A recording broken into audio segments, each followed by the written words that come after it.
In my last dollar store craft, I showed you how to make a gnarly spider-like monster for your table. And now, I'm going to expand on that premise to show you how you can make an entire race of custom creatures for your game. I like to think of these as the drone, warrior, and queen. And while I'm not going to waste your time showing you how the drone was made, all I did was base and repaint it, I am going to show you how I came up with the queen. So the queen is crafted from 3 different dollar store toys: the decimator, the crawler, and the huntra. For the top segment, we're going to use one of the crawlers. As for the second segment, we're going to use the body of the decimator with the legs of the huntra. First off, I'll modify the body segment of the decimator using my hot knife so that I can attach the crawler exactly where I want it, which is safer and easier than other methods because plastic does melt easily. After I have a solid connection, I'll bulk it out a little bit with super glue and baking soda.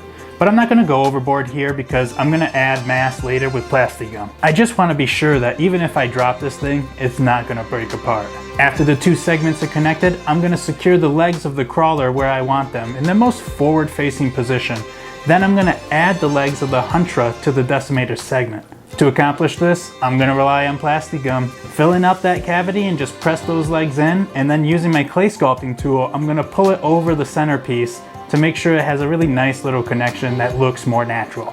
Then I'm going to set this out to dry for about 2 hours. After that much time, you can safely remove the legs and let them finish drying while we continue to work. So continuing on, I decided I wanted to add even more mass to the connection, and again here, I'm going to use Plasti-Gum. I like using this material in this application here because it's got a good working time, and after it's fully dried, it's just plastic, but it's still soft enough where you can really easily add details later. This time I decided to wear a glove, but I only did that so I wasn't going to leave fingerprints behind in the Plasti-Gum. After that's done, I'm going to set it aside to dry, and I'm going to get started on the base. So I'm going to use the same color scheme and basing technique as I did in my last one, and I'm just going to cover a Home Depot doorstop in some PVA glue, then using sand and rocks I picked up in Arizona. So after your plastic is dry, I'm going to go ahead and smooth the transitions by adding just a little bit more super glue and baking soda, and then I'm going to give everything a quick sanding to try to make it as smooth as possible. After sanding, I'm going to take my clay sculpting tool and a knife, and I'm going to add just a little bit of detail to the underbody. So when I made the warrior, I airbrushed it black,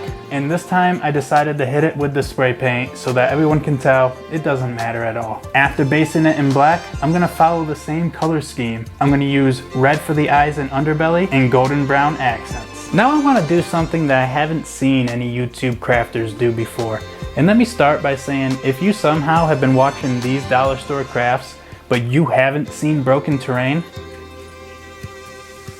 you're doing it wrong. Broken Terrain is honestly an OG at crafting. And his newest dollar store build, Loth the Spider Queen, that's insane. So now let me get around to the point. Broken Terrain, if you somehow see this video, whether it's today, tomorrow, 2 years from now, I have a little idea I'd like to run past you. So to my knowledge, there hasn't been a single YouTuber v YouTuber dollar store craft off.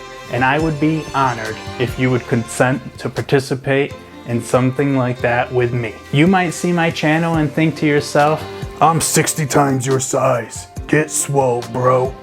And if that's your outlook, honestly, I can't blame you, man. Just give me a little bit of time and see if I can't bulk up. But I'm hoping that you think of this idea and you think to yourself, a challenger approaches. And if that is the case, I'd love to hear from you. Any way that you want to respond to me, whether it's a video response, an email, however you feel most comfortable. Before I let you all go, I want to thank all my amazing patrons, especially Michael, who's been pledging at the shop foreman level. Thank you. And until next time, keep all your fantasy fantastic.